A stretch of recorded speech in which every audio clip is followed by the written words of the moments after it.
Hey y'all, so I'm going to try something new today, and that is to use this app called Vidyard to record our lessons and stuff, so that way you can learn it virtually. So we're going to go through the PowerPoint together, and I'm going to just try to teach you like I would teach you in a normal classroom, except you won't be there. So we're just going to do what we got to do. So this unit is all about urbanization. It's cities and urban land use patterns and how those things are different across the world. So we're going to start out today with topics 6.1 and 6.2. And so basically, we're going to talk about the difference between urbanization and suburbanization. So to start off with, when you hear the word urbanization, the root word there is urban, and that just means areas that are cities, areas that are the opposite of rural. And one thing that we see about our world today is that cities are growing rapidly. Over half of our world's population currently lives in cities, and that number is growing. And so when we talk about where our cities are distributed around the world, a lot of times it deals with their geography. Where are they physically located? Physical geography, as well as the resources that an area has access to, help to determine why some countries around the world have higher prevalences of cities than others. Other things that influence urbanization, things like transportation. To be an effective city, you have to have a widespread transportation network, whether that be a bus system or a subway system or an airport hub. Communication is also very important, as well as economic development. We're going to talk a little bit later about something called the Central Business District and how having an area downtown where people can flock to spend money and prioritize things is also really important for cities. So when you think about some places that you expect to have high rates of urbanization, that has changed over time. Starting in the 1900s, 1950s, and things. If you were to ask where are the largest cities in the world, a lot of people would say London, New York City, and that would be absolutely correct. But today we're seeing a ton of cities growing in what's called periphery countries, areas like or semi-periphery countries. Areas like India and China are experiencing rapid population urban growth. And so we're going to talk about that, why some areas in the periphery and semi-periphery countries have higher populations of cities. If you think about places that have low rates of urbanization, a lot of that has to do with climate change and climate areas. You don't typically find large cities in areas that are really, really cold or really, really high altitude. So what we're going to do, we're going to take a look at this TED Ed clip on urbanization and the future of cities. Basically, how have we gotten here? How have so many areas of our world become urbanized? And then what's the future of our cities? So I'm going to pause and talk about some of the clips that we're going to watch here in just a second. So pull this up real quick. All right, here we go.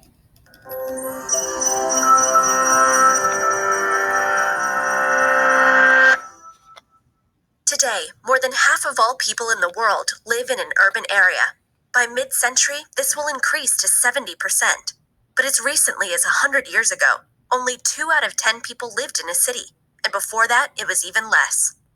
How have we reached such a high degree of urbanization, and what does it mean for our future? In the earliest days of human history, humans were hunter-gatherers, often moving from place to place in search of food. But about 10,000 years ago, our ancestors began to learn the secrets of selective breeding and early agricultural techniques. For the first time, people could raise food rather than search for it, and this led to the development of semi-permanent villages for the first time in history. I will remind you from our unit last week that what's being discussed right now is the first agricultural revolution. It's that shift from hunting and gathering to farming and domestication of animals. Why only semi-permanent, you might ask? Well, at first the villages still had to relocate every few years as the soil became depleted. It was only with the advent of techniques like irrigation and soil tilling about 5,000 years ago that people could rely on a steady and long-term supply of food, making permanent settlements possible. And with the food surpluses that these techniques produced, it was no longer necessary for everyone to farm. This allowed the development of other specialized trades, and by extension, cities. With cities now producing surplus food as well as tools, crafts, and other goods, there was now the possibility of commerce and interaction over longer distances. And as trade flourished, so did technologies that facilitated it, like carts, ships, roads, and ports. Of course, these things required even more labor to build and maintain, so more people were drawn from the countryside to the cities as more jobs and opportunities became available. If you think modern cities are overcrowded, you may be surprised to learn that some cities in 2000 BC had population densities nearly twice as high as that of Shanghai or Calcutta. One reason for this was that transportation was not widely available, so everything had to be within walking distance, including the few sources of clean water that existed then. And the land area of the city was further restricted by the need for walls to defend against attacks. The Roman Empire was able to develop infrastructure to overcome these limitations, but other than that, modern cities as we know them didn't really get their start until the Industrial Revolution, when new technology deployed on a mass scale allowed cities to expand and integrate further. Just a reminder, too, that the Industrial Revolution also coincides with the second agricultural revolution. Things like machines and mechanized farming made it possible for people to everyone no longer have to farm. So we see this increase in this movement to cities with the Industrial Revolution. Establishing police, fire, and sanitation departments, as well as road networks and later electricity distribution. So what is the future of cities? Global population is currently more than 7 billion and is predicted to top out around 10 billion. Most of this growth will occur in the urban areas of the world's poorest countries. So how will cities need to change to accommodate this growth? First, the world will need to seek ways to provide adequate food, sanitation, and education for all people. Second, growth will need to happen in a way that does not damage the land that provides us with the goods and services that support the human population. Food production might move to vertical farms and skyscrapers, rooftop gardens, or vacant lots in city centers, while power will increasingly come from multiple sources of renewable energy. Instead of single-family homes, more residences will be built vertically. We may see buildings that contain everything that people need for their daily life, as well as smaller, self-sufficient cities focused on local and sustainable production. The future of cities is diverse, malleable, and creative, no longer built around a single industry, but reflecting an increasingly connected and global world. All right, I think it's important to understand that one of the key things that was mentioned when we talk about the future growth of cities is that word sustainable. And one of the things that the video talks about is how are we going to provide food for so many people in an urbanized area? How are we going to provide housing for people in an urbanized area? And so, a lot of the city planning is going to have to be creative. We're going to talk about some areas around the world who are experiencing rapid urbanization and some of the challenges that they're facing, as well as some new and creative smart designs of cities that are being implemented in places like the United States. All right, so one thing that I also want us to take a look at is the United Nations Population Fund Urbanization Review. Just kind of hit some highlights about the future and the current trend of urbanization that's going on right now. I want to draw your attention to the image that you're looking at on the screen. Obviously, you'll notice that these houses, these places of residence, are literally right on top of each other. This is what's called a favela, and a favela is an example of a shanty town or a squatter settlement. One of these things that's been built on the fringe of cities, typically building materials that the people just kind of find. I know it looks pretty with all the multiple colors, but can you imagine living in an area that's the population density is so high like this? So we'll get to that in just a little bit. But I want to go and take a look at our urbanization article from the United Nations Population Fund. And if we take a look here, there's a couple of things that I want to point out with. Right now, it says more than half of the world's population lives in cities and towns. And by 2030, this number is going to swell to about 5 billion. If you think about that now, we have about 7.6 billion people in our world. And so the majority of those people are now going to live in cities. And I also think I want to draw your attention to most of this urbanization is going to grow in Africa and Asia, the developing world, the periphery and semi-periphery countries. And so it's going to bring about a lot of changes to these places. And so a couple of things, that these places are going to have to deal with.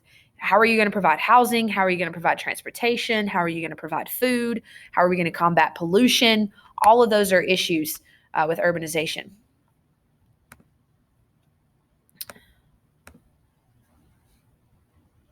All right, so when we think about the growth of cities, we're going to throw it back to Unit 1. Unit 1 where we had some key terms called site and situation. Site, if you remember, is basically the physical characteristics of a place. So cities have developed over time because their sites were unique. So for example, if we think about the earliest cities that were founded, particularly the earliest, the River Valley civilizations, their site was so important. Mesopotamia, Egypt, China, and the Indus River Valley. What do all of those things have in common? They were founded near rivers. And rivers, of course, are important for life and important for farming. And so that kind of was an important site characteristic to bringing about the earliest cities. Also, if you think about other places in history, like the image that you see on the screen here, this is Athens. This right here is the Acropolis. You might recognize the Parthenon. The city of Athens was actually built on a high point in Greece, along with other cities like Jerusalem. The site or the physical character of this place being high helps protect it from invaders, but also both of those cities were also located on important trade networks. So that's site, the physical characteristics of a place. Situation is also an important role with how cities are built. When you talk about what it's close to, what it's relative. So some examples of that, maybe cities popping up along the Silk Road. If you remember, the Silk Road was a trade network between China and Europe. A city being close to both areas of trade would help its economy be successful there. If you think about U.S. cities, where did a lot of the U.S. cities build up around early? Their location along the Atlantic coast on the eastern seaboard. Most of those cities, if you think about Boston, New York City, they all were around major port cities. Okay, so that the site and situation helps to explain those. So a couple of examples. Hint, hint. This first one, there are some questions in AP Classroom about that, so I wanted to make sure you were aware of this. We're all familiar with the city of Pittsburgh. If you know the city of Pittsburgh's NFL mascot, it's the Steelers. And the reason why they're called the Pittsburgh Steelers is because Pittsburgh was a steel mining and a steel production center for a very, very long time. One of the reasons why Pittsburgh was chosen for its steel production is because of its site characteristics. Pittsburgh is located very, very close to coal fields, which are used to produce steel. Also, a lot of water and rivers are easy to transport the material to the consumers of the product. In addition to Pittsburgh, the Ruhr Valley in Germany, which is the first picture that you see up here, is also a site of major steel production. And you can see that very similar to Pittsburgh, it has these large rivers there, able to transport the material as well as coal fields. So all of that is an example of site factors influencing why people move to cities. Another example of site factors influencing urbanization are the two cities of LA and Tokyo. Los Angeles, of course, is the largest city in California, and its site is unique. It is located on a flat, open plain, and behind the city of Los Angeles are mountains. So obviously, it's easier to settle in a flat, open plain than it is to settle in mountains. So that helps to explain why LA became a populated area. Tokyo is very similar. If you can see from this topographical map of Tokyo, the dot here represents Tokyo and the flat plains there. Behind Tokyo, of course, are the mountainous areas. So those flat coastal areas, in addition to being flat land, but also being near water, near ports, near places where you can ship, helps to influence the site of those two cities. An example of situation influencing urbanization is one of my favorite cities in the world, and that is Paris. If you look at this beautiful image of Paris, you can see its road system. It's what's called a radial road system. It was created by the Emperor Napoleon, and he created the road so that kind of they would focus towards the heart of Paris.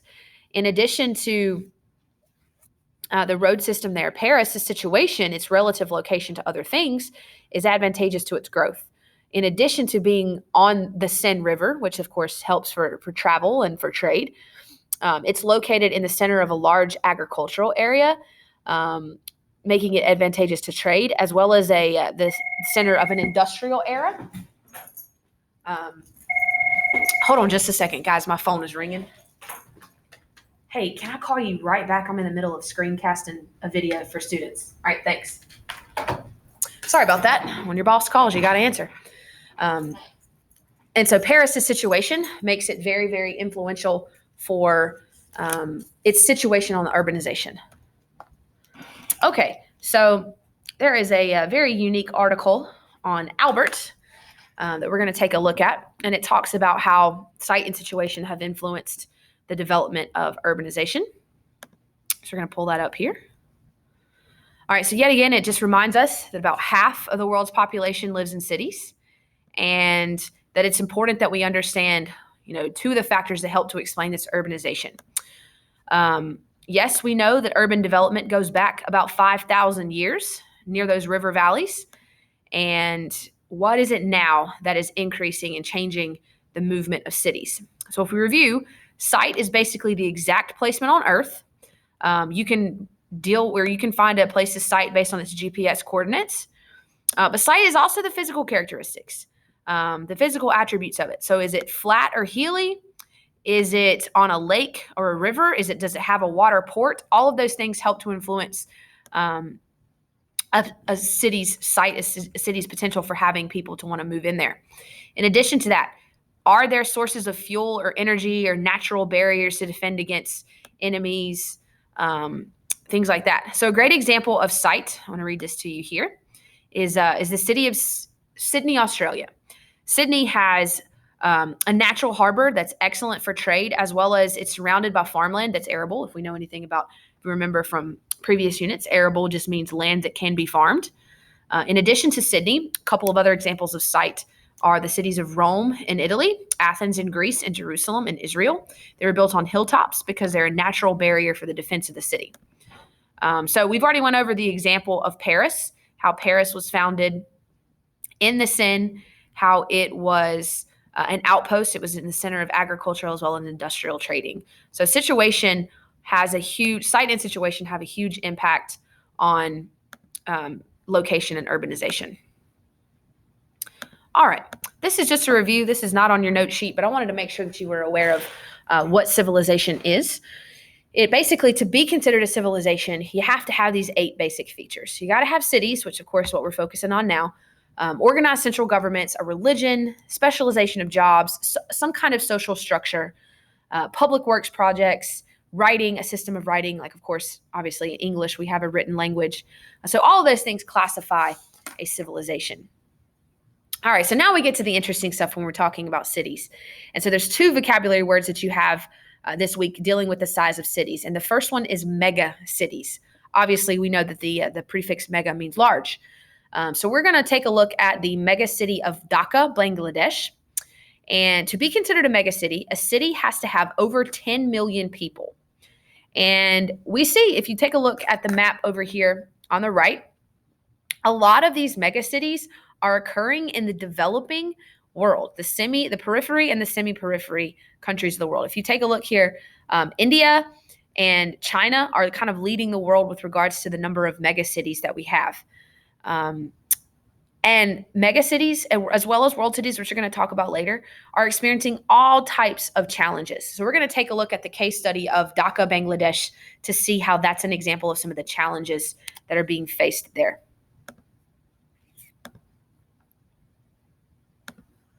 Finally tonight, the population boom in the world's poorest urban areas. Our report comes from a Global Pulse series about the growth of the so-called mega cities. It centers on Dhaka, capital of the South Asian nation Bangladesh. This story was prepared by the team of Eric German and Solana Pine.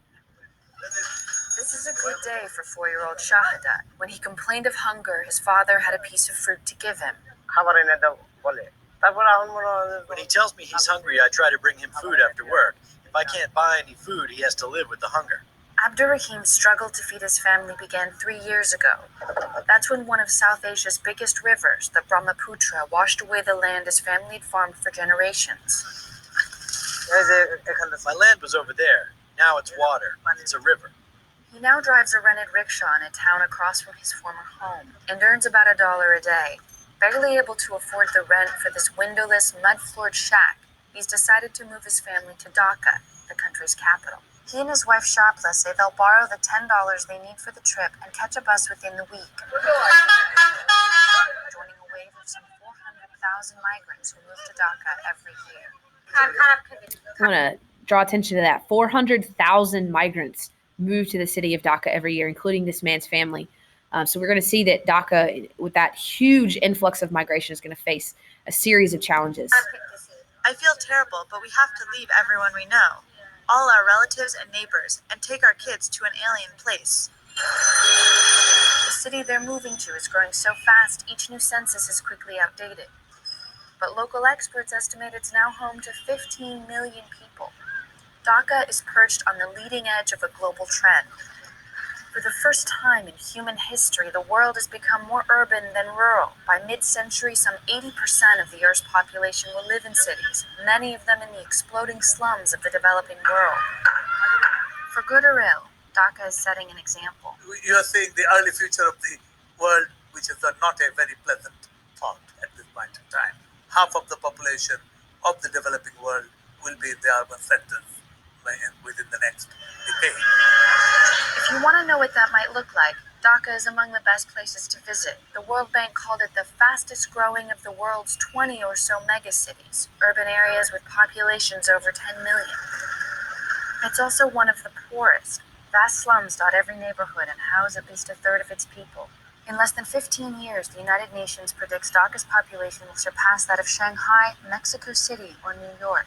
Well, I think if you simply project the present into the future, then obviously we are headed to no good place. At the end of British rule in 1947, Dhaka had just 250,000 residents. 2.5 decades later, when Bangladesh won independence from Pakistan, the city had nearly 1.7 million. Since then, rural poverty and frequent natural disasters have pushed Bangladeshis to Dhaka at breakneck speed. Each new decade has seen the city's population double. So some of the things that we can take away from what we're seeing with Dhaka here is people are moving to the city for opportunity. A lot of the jobs that can be found in Bangladesh are in cities. However, the challenges that are faced by people in places like Dhaka, number one, is where are you going to live? That's a huge challenge that a lot of these residents are facing. And you can see that a lot of them are resulting to living in the slums that you see in Dhaka. If you notice the water sources that were there, a lot of the water sources are polluted, but simply because there's just so much trash there. So dealing with this number of people is a challenge that a lot of these mega cities are facing. And here's another example of a shanty town or a slum. These are also referred to as barrios. This is in Caracas, which is in the Latin American country of Venezuela.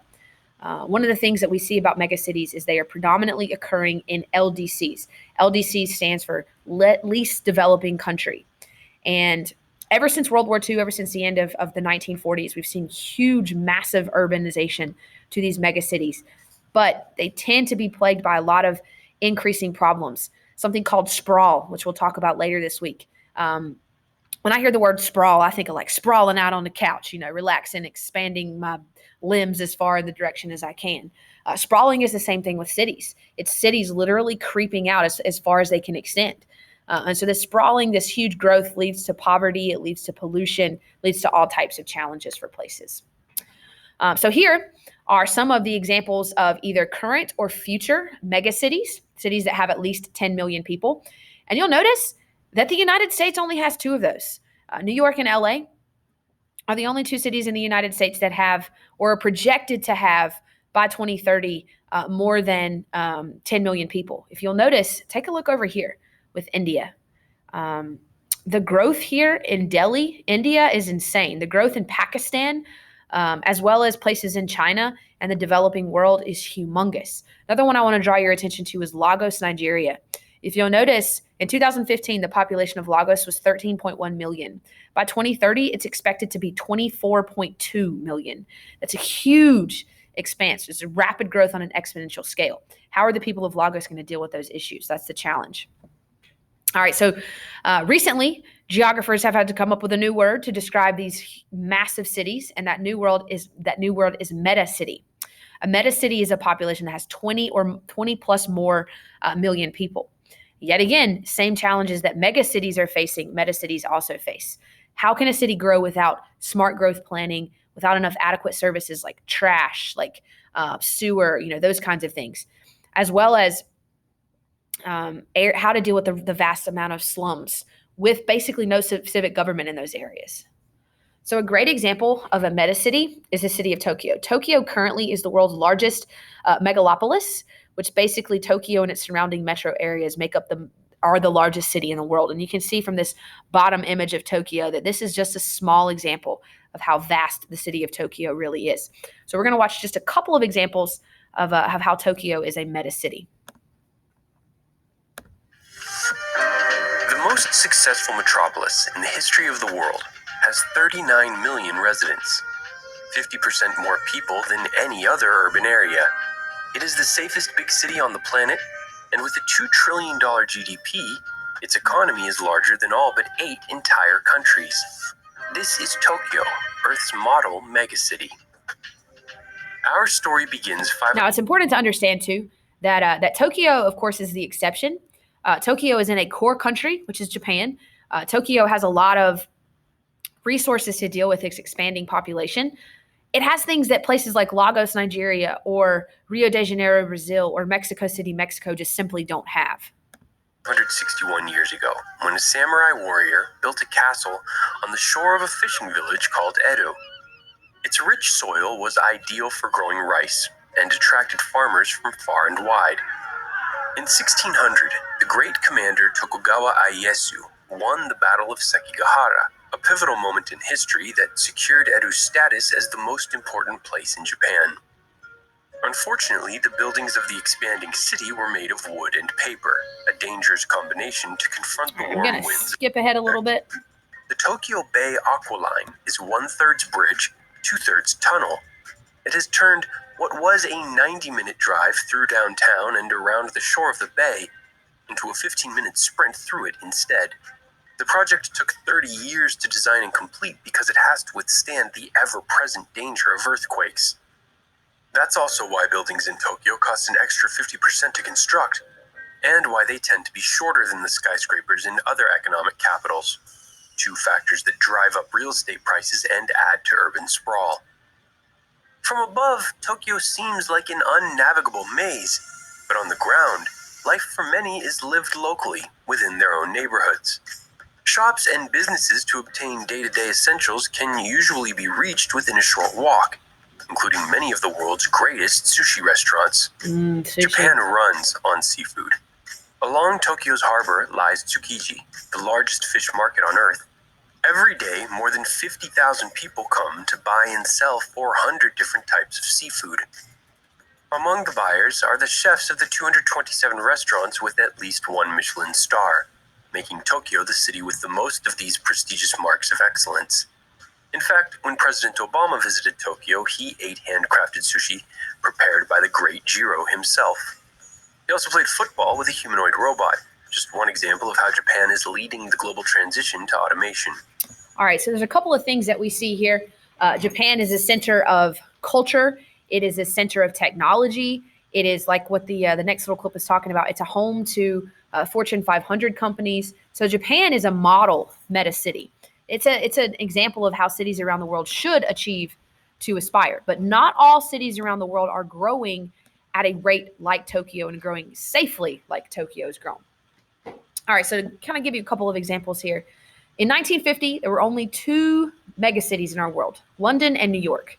About 10 years later, Tokyo became the 3rd.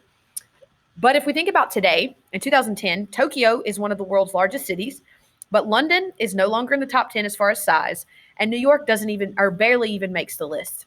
So what that tells us is that there are metacities in the developing world that are going to grow and rapidly outpace the growth of those cities in the developed world. Just a couple of examples are Mumbai in India, Shanghai in China, Jakarta in Indonesia, Beijing in China, Karachi in Pakistan, Sao Paulo in Brazil, Mexico City in Mexico, and Lagos in Nigeria. And so the one that we're going to focus on is Lagos. So is Lagos, Nigeria growing too fast? That's the question of the article that we're going to look at. So I have a couple of images on the screen here from Lagos. The first one right here shows one of the major markets in Lagos, and you can see that traffic is almost insane. I mean, you literally cannot get from point A to point B in a quick amount of time. This up here also shows the logistical nightmare for trying to move through the city of Lagos. And then the bottom picture shows some of the slums that have developed off the periphery of the city of Lagos. So I have an article that I would like for you to take a look at, and you can look at this in more depth after we look at the notes here. But Lagos has been labeled as the city that won't stop growing. And so the question dealing with Nigeria is, how can Lagos cope with its spiraling population? So the first thing to take a look at is what's nicknamed the Lagoon Metropolis. Lagos, of course, is on the coast of Nigeria in Africa. And what has happened is that we see these man-made shacks that have been built by this influx of population coming into the city. And you can see that a lot of the people in these slums are fishermen. And if you look at the graph of Lagos's population, it has grown exponentially. In 2017, Lagos's population was close to 15 million, and that's only going to grow. Of course, based on census data, the census is already outdated every day because people are migrating to Nigeria all the time. It's expected that by 2050, about 60% of Nigerians will be under 25, and that most of them will be living in cities. So to give you kind of an example, I'm going to scroll on down. This is the site of Lagos off the coast of Nigeria in Africa. But we can see that there are a lot of challenges. So here, I want to take a look. This image is of Lagos in 1984. This image is Lagos in 2001. You can see how the city is spread out. And then this is Lagos in 2015. And this is only going to continue to expand. So a lot of issues dealing with this rapidly growing population. One of the things that you see here, I mean, this is an example of the slums of Lagos, just something that's really, really hard for a city to deal with their population growing so quickly. All right, so one of the things that helps to explain why certain areas of the world are developed and why certain areas of the world are not is what's called the world systems theory. Emmanuel Wallerstein is a geographer who came up with 3 basic classifications for areas of the world: core countries, semi-periphery countries, and periphery countries. And we're going to get to that in just a second. I'm going to come back. And so his hierarchy, core countries are dominant countries. Most of the time they're capitalist. And a lot of times they exploit periphery countries for labor and raw materials. So the core countries are going to be your most developed, your most, successful countries. And if we go back to our map here, the United States, Canada, Western Europe, Australia, and Japan are the world's core countries. A lot of economic progress in our world runs through those areas. Periphery countries depend solely on core countries mainly for capital. They have an underdeveloped industry, and they are what's considered the less or least developing countries in our world. So if you look at it, pretty much all of Africa, except for South Africa, a lot of Central Asia, Southeast Asia, and parts of Latin America are considered periphery. And then semi-periphery countries have characteristics of both the core and the periphery. They're not completely considered core. They're not completely considered periphery. 2 great examples of those are India and China. China, of course, has a lot of modernization. It has a lot of technology, but a lot of its people still live in poverty. Russia is also a country that kind of teeters on the border between semi-periphery and core. So those areas show little characteristics of both core and periphery countries. It's important that you understand the distinction between those 3. And I'm getting the spinning wheel of death right now. Hold on just a second.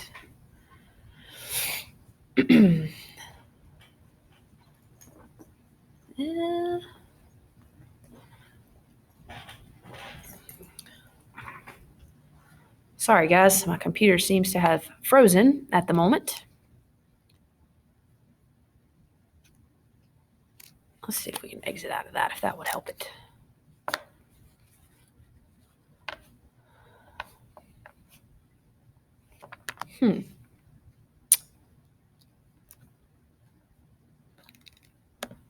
All right. Sorry about that. Okay, so almost done. One of the things also when we talk about urbanization, we have to talk about the reaction to urbanization, and that is suburbanization and counter-urbanization. We've all heard of the suburbs before, basically areas on the outskirts of cities that are connected with a lot of services. Typically in the United States, suburbanization has occurred after World War II. When you take American history, you'll learn about these places called Levitt towns, basically these cookie cutter houses that were developed outside of cities. When people wanted to have the amenities, like they wanted to have a yard, they wanted to have a fence, they wanted to be able to have land, but they also wanted to be close to the city to get the amenities. And so suburbs help to facilitate that. When we think about counter urbanization, it also is a way to, it's kind of a reaction to urbanization. When people still have the services to keep them connected, but they're attracted to that slower pace of life. And so because of that, we've seen a couple of examples of new land use forms that have developed. Edge cities are a new phenomenon, and edge cities have developed on the periphery of larger cities. Exurbs are districts outside of a city in an area that is very, very prosperous beyond the suburbs. And then a new word that's actually been recently created is something called a boom burb. And this is a rapidly growing place that has 100,000 people or more, but is not the largest city in that particular region. And so an example of an edge city is Tysons Corner, Virginia. It's located right outside of DC. It's located in the junction of a lot of major interstates. You can see 3 up there. And it is also the largest retail area east or south of New York City on the East Coast. But at the same time, Tysons Corner doesn't even have a local city government. But it's on the fringe of Washington, D.C., so making it an edge city because it has a lot of shopping, a lot of economic opportunity. A boom burb example is Mesa, Arizona, 500,000 people, one of America's fastest growing cities, but it's not the largest city in that area. Phoenix, of course, is. Boom burbs are basically communities that are growing really, really quickly. And if you can see here, Toronto, this Vaughan, Canada, which is a boom burb of Toronto, is another example. You can see these cookie cutter houses here that have been created very rapidly to deal with the rapid growth of population. All right, guys, so that is 6.2. Hopefully this helps you. I'll be happy to answer any questions that you may have. Just shoot me an email or send me a message in Remind.